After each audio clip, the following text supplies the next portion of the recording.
Hello guys, সবাই কেমন আছো? আশা করি সবাই ভালো আছো। আমিও খুব ভালো আছি। আর মামুন লাইফস্টাইল চ্যানেলে তোমাদের আবারও ওয়েলকাম। আর একটা নতুন ভিডিও নিয়ে চলে এলাম। আর ভিডিওটা ছিল রামনবমীর ভিডিও।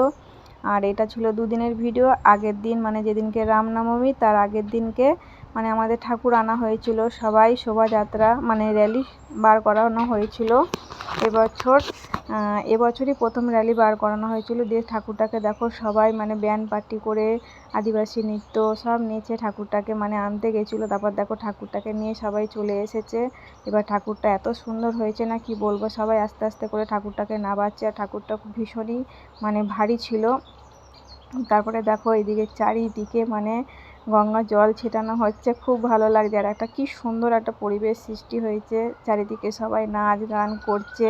দুঃখের বিষয় জানো তো বন্ধুরা, আমি যেতে পারিনি, কারণ আমার খুব শরীরটা খারাপ ছিল, জ্বর ছিল। তোমাদের দাদা ভাইয়েরও ভীষণ শরীর খারাপ ছিল, ও উঠতে পারিনি। আর এদিকে মাহি গেছিলো, ও খুব আনন্দ করেছে সবার সাথে। আর এদিকে দেখতেই পাচ্ছ, দেখো চারিদিকে শুধু নাচ হচ্ছে, সবাই হাত ধরে ধরে নাচ করছে।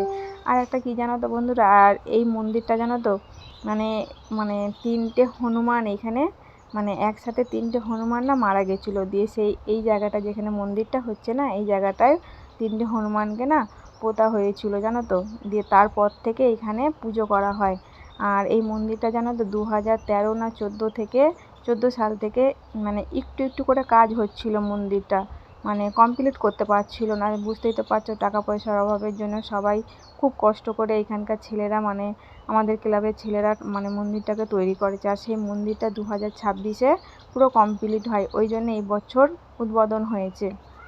আর দেখো রামনবমীর দিন সকালবেলায় যেহেতু আমার ঘরে ছোট বজরংবলী আছে, তাই আমিও মানে খুব সকালবেলায় উঠে তাড়াতাড়ি করে কাজ বাজ সেরে নিয়েছি। তারপরে দেখো ঠাকুরের জোগাড় করছি।